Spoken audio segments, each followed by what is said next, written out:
So John's just going to show us how to use a dry chem fire extinguisher. So obviously he's got a bit of an issue at the back there, he's got a fire going, he's identified he needs to put that out.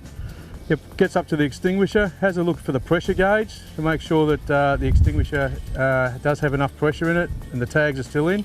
He then removes the safety pin straight out, gives it a test fire off to the side, make sure that it is going to work, upwind so he doesn't get a face full of it.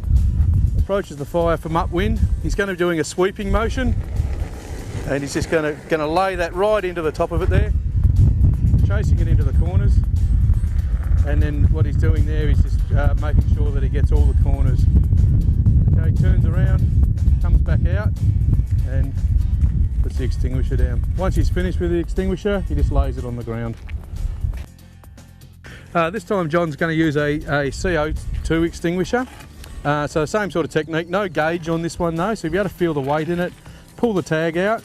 Alright, so same method, we're using the pass method, P-A-S-S.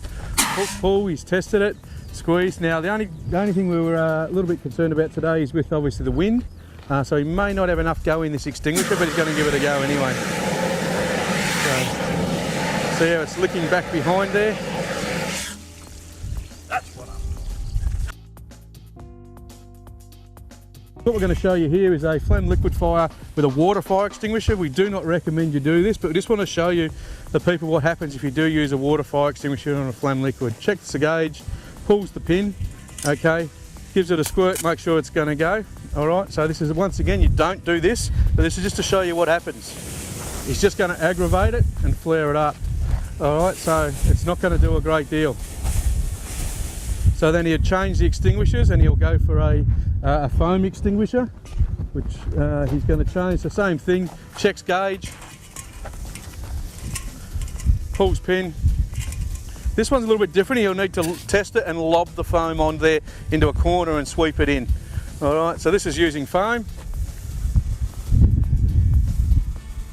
Just putting a foam blanket out all over the whole lot, working one corner into the other with very minimal extinguishing agent. These are great for these flammable liquids. Well done. So a lot less effort with that one. So what you can see in this